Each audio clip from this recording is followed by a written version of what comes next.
നമസ്കാരം. UK മലയാളി ന്യൂസിലേക്ക് സ്വാഗതം. ബ്രിട്ടന്റെ ധനമന്ത്രി റേച്ചൽ റീവ്സിന് 40 ബില്യൺ പൗണ്ടിന്റെ ബജറ്റ് കമ്മി പരിഹരിക്കാൻ കനത്ത നികുതി വർധനവ് അനിവാര്യമാണെന്ന് സാമ്പത്തിക വിദഗ്ധർ മുന്നറിയിപ്പ് നൽകുന്നു.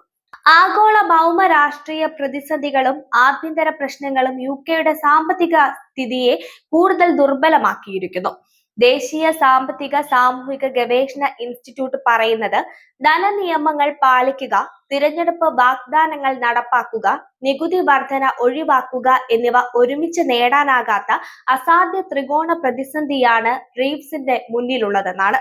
തിരഞ്ഞെടുപ്പ് പ്രകടന പത്രികയിൽ ആദായ നികുതി, ദേശീയ ഇൻഷുറൻസ്, വാറ്റ് എന്നിവയുടെ നിരക്കുകൾ മാറ്റമില്ലാതെ നിലനിർത്തുമെന്ന് വാഗ്ദാനം ചെയ്തത് റീവ്സിനെ വലിയ കെണിയിലാക്കിയിരിക്കുന്നു.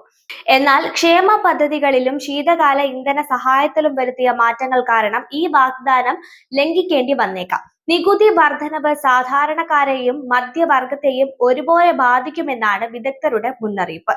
ആദായ നികുതി വർദ്ധിപ്പിച്ചാൽ ഉയർന്ന വരുമാനക്കാർ കൂടുതൽ ഭാരം വഹിക്കേണ്ടി വരും. അതേസമയം വാറ്റ് വർധനവ് ദൈനംദിന വസ്തുക്കളുടെ വില ഉയർത്തി സാധാരണ ജനങ്ങളുടെ ജീവിത ചെലവ് വർദ്ധിപ്പിക്കും. ആഗോള സാഹചര്യങ്ങളും ആഭ്യന്തര പ്രശ്നങ്ങളും റീവ്സിന്റെ ഓപ്ഷനുകളെ സങ്കീർണമാക്കുന്നുണ്ട്. ബജറ്റ് കമ്മി നികത്താൻ നികുതി വർധന അനിവാര്യമാണെങ്കിലും അത് ജനങ്ങളുടെ ജീവിതത്തെ ബാധിക്കുമെന്ന ആശങ്ക ശക്തമാണ്. UK ഫ്രാൻസ് ഒന്നിനൊന്ന് കുടിയേറ്റ തിരിച്ചയക്കൽ കരാറിൽ മനുഷ്യാവകാശ നിയമങ്ങൾ ദുരുപയോഗം ചെയ്യപ്പെടുമെന്ന പ്രതിപക്ഷ ആരോപണത്തെ ബോർഡേഴ്സ് മന്ത്രി ഗെയിം ആഞ്ചല ഈഗിൾ തള്ളി. ബുധനാഴ്ച മുതൽ നിലവിൽ വന്ന ഈ കരാർ പ്രകാരം UKയിൽ തങ്ങാൻ അർഹതയില്ലാത്തവരെ ഫ്രാൻസിലേക്ക് തിരിച്ചയക്കും. UKയുമായി ബന്ധമുള്ളവരെ സ്വീകരിക്കും. എന്നാൽ തിരിച്ചയക്കൽ നടപടി വ്യാജ മനുഷ്യാവകാശ അവകാശവാദങ്ങൾ മൂലം വൈകിപ്പിക്കുമെന്ന് shadow home secretary Chris Philip വിമർശിച്ചു. അടിസ്ഥാനരഹിത അവകാശവാദങ്ങൾ തടയാനാണ് വ്യവസ്ഥ. പൂർണ്ണ സുരക്ഷാ പരിശോധനയും നടത്തുമെന്ന് മന്ത്രി വ്യക്തമാക്കി. ഹോം സെക്രട്ടറി യവൈറ്റ് കൂപ്പർ ഈ കരാർ ചെറുകിട ബോട്ട് കുടിയേറ്റം പൂർണ്ണമായി തടയില്ലെങ്കിലും നിർണായക മാറ്റമുണ്ടാക്കുമെന്ന് പറഞ്ഞു. ഒരാഴ്ചയിൽ 50 പേർ തിരിച്ചയക്കപ്പെടുമെന്നാണ് റിപ്പോർട്ടുകൾ. എന്നാൽ ശരാശരി 800 പേർ ആഴ്ചതോറും ബോട്ടുകൾ വഴി UKയിലെത്തുന്നുണ്ട്. ഫ്രാൻസിന്റെ ആഭ്യന്തര മന്ത്രി ബ്രൂണോ റെറ്റേലോ ക്രിമിനൽ സംഘങ്ങളെ തകർക്കുക എന്ന ലക്ഷ്യത്തോടെയുള്ള പരീക്ഷണമാണ് ഈ കരാർ എന്ന് വിശദീകരിച്ചു. 2026 ജൂൺ വരെ കരാർ നിലനിൽക്കും. UKയിലെ ഓൺലൈൻ സുരക്ഷാ നിയമം കുട്ടികളുടെ സോഷ്യൽ മീഡിയ ഉപയോഗത്തിന് കടിഞ്ഞാൺ. എലോൺ മസ്കിന്റെ X കടുത്ത വിമർശനമുയർത്തുന്നു. UKയിൽ കുട്ടികളെ നിയമവിരുദ്ധവും ദോഷകരവുമായ ഉള്ളടക്കങ്ങളിൽ നിന്ന് സംരക്ഷിക്കാൻ ലക്ഷ്യമിട്ട് ഓൺലൈൻ സുരക്ഷാ നിയമം കർശനമായി നടപ്പിലാക്കാൻ തയ്യാറെടുക്കുന്നു. ഫേസ്ബുക്ക്, യൂട്യൂബ്, ടിക്ടോക്ക്, X തുടങ്ങിയ പ്ലാറ്റ്ഫോമുകളിലും പോൺ വെബ്സൈറ്റുകളിലും പ്രായ പരിശോധനയും നിയന്ത്രണങ്ങളും നിർബന്ധമാക്കുന്ന ഈ നിയമം അഭിപ്രായ സ്വാതന്ത്ര്യത്തെ ഹനിക്കുമെന്ന വിമർശനങ്ങളാണ് ഉയരുന്നത്. എലോൺ മസ്കിന്റെ X പ്ലാറ്റ്ഫോം നിയമം സെൻസർഷിപ്പ് വഴിയൊഴുക്കുമെന്നും ഗുരുതരമായി സ്വാതന്ത്ര്യത്തെ ബാധിക്കുമെന്നും ആരോപിക്കുന്നു.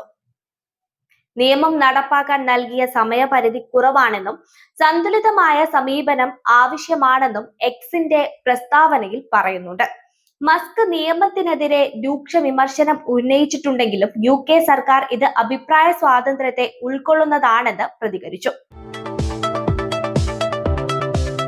ന്യൂനറ്റണിൽ 12 വയസ്സുകാരിയെ ബലാത്സംഗം ചെയ്ത കേസിൽ 2 അഫ്ഗാൻ അഭയാർത്ഥികൾക്കെതിരെ കുറ്റം ചുമത്തിയ സംഭവത്തിൽ പോലീസിനെതിരെ മറച്ചുവെക്കൽ ആരോപണവുമായി റിഫോം UK നേതാവ് നൈജൽ ഫറേജ്. 23 വയസ്സുള്ള അഹമ്മദ് മുലാഖിനെതിരെ ബലാത്സംഗ കുറ്റത്തിനും മുഹമ്മദ് കബീറിനെ ആക്രമണത്തിന് സഹായിക്കുക, ശ്വാസം മുട്ടിക്കുക, തൊട്ടിക്കൊണ്ടുപോകൽ എന്നീ കുറ്റങ്ങൾക്കുമാണ് ചാർജ് ചെയ്തിരിക്കുന്നത്. എന്നാൽ ബാർബിഷെയർ police chief constable Alex Franklin Smith ആരോപണങ്ങൾ തള്ളി കുറ്റകൃത്യങ്ങൾ മറച്ചുവെച്ചിട്ടില്ലെന്നും ഒരിക്കലും അങ്ങനെ ചെയ്യില്ലെന്നും വ്യക്തമാക്കി. നൈജൽ ഫാരേജ് പ്രതികൾ അഫ്ഗാൻ അഭയാർത്ഥികളാണെന്ന വിവരം പൊതുജനങ്ങളിൽ നിന്ന് മറച്ചുവെച്ചെന്ന് തീർത്തും നിന്ദ്യമായ പ്രവൃത്തിയാണെന്നും വിമർശിച്ചു. ബാർബിഷെയർ കൗണ്ടി കൗൺസിലിലെ റിഫോം നേതാവായ ജോർജ് ഫിഞ്ചർ, രാജ്യത്തെ ഏറ്റവും പ്രായം കുറഞ്ഞ കൗൺസിൽ നേതാവ്, പ്രതികളുടെ പശ്ചാത്തല വിവരങ്ങൾ വെളിപ്പെടുത്തണമെന്ന് യാചിച്ച കാര്യവും പുറത്തുവന്നു. ദ മെയിൻ ഓൺ സൺഡേ പത്രം ഈ വിവരം പുറത്തുവിട്ടതോടെയാണ് വിവാദം ആളിക്കത്തിയത്. ഫിഞ്ച് പോലീസ് ചീഫിനും ആഭ്യന്തര സെക്രട്ടറി യബായ് കൂപ്പറിനും എഴുതിയ കത്തിൽ പ്രതികളുടെ അഭയാർത്ഥി പദവി വെളിപ്പെടുത്താത്തത് പൊതു അസ്വസ്ഥതകൾക്ക് കാരണമാകുന്നുവെന്ന് മുന്നറിയിപ്പ് നൽകി. എന്നാൽ ഫാങ്കിൽ സ്മിത്ത് മറച്ചുവെക്കൽ ആരോപണങ്ങൾ നിഷേധിച്ചു. പ്രതികളുടെ വിവരങ്ങൾ പുറത്തുവിടാത്തത് സാമൂഹിക അസ്വസ്ഥതകൾ ഒഴിവാക്കാനുള്ള ശ്രമമാണോ എന്ന ചോദ്യവും ഉയരുന്നുണ്ട്. UK പ്രധാനമന്ത്രി കെയർ സ്റ്റാർമറിന്റെ ഫ്രാൻസുമായുള്ള ഒന്നിനൊന്ന് കുടിയേറ്റ തിരിച്ചയക്കൽ കരാർ പ്രാബല്യത്തിൽ വന്ന് മണിക്കൂറുകൾക്കുള്ളിൽ ഇംഗ്ലീഷ് ചാനലിലൂടെ നൂറുകണക്കിന് കുടിയേറ്റക്കാർ UK പുറപ്പെട്ടു.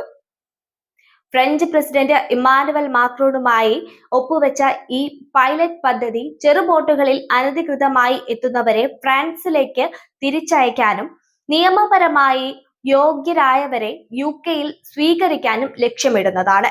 എന്നാൽ കരാർ നിലവിൽ വന്ന ദിവസം തന്നെ 60-ലധികം കുടിയേറ്റക്കാർ ഡോവർ തുറമുഖത്തെത്തി. ബോർഡർ ഫോഴ്സ് വെസൽ ടൈഫൂൺ അവരെ കരക്കെത്തിച്ചു. 2025 25,000-ലധികം പേർ ചാനൽ മുറിച്ചു കടന്നു. കഴിഞ്ഞ വർഷത്തേക്കാൾ 49% വർധന. 11 മാസത്തേക്ക് മാത്രമുള്ള ഈ കരാർ ആഴ്ചയിൽ 50 പേരെ മാത്രം തിരിച്ചയക്കുമെന്നാണ് വിമർശനം. UK 500 മില്യൺ പൗണ്ട് ഫ്രഞ്ച് പോലീസിനും യാത്രാ ചെലവിനും നൽകുമ്പോൾ മനുഷ്യക്കടത്ത് സംഘങ്ങളെ തടയുന്നതിൽ പദ്ധതിയുടെ ഫലപ്രാപ്തി ചോദ്യം ചെയ്യപ്പെടുന്നു. തകർന്ന അഭയാർത്ഥി സംവിധാനം പരിഹരിക്കുമെന്ന് സ്റ്റാർമർ അവകാശപ്പെട്ടെങ്കിലും കുടിയേറ്റ പ്രവാഹം തുടരുന്നത് ലേബർ സർക്കാരിന് വെല്ലുവിളിയാകുന്നുണ്ട്. വാർത്തകൾ പൂർണ്ണമാകുന്നു. നന്ദി, നമസ്കാരം.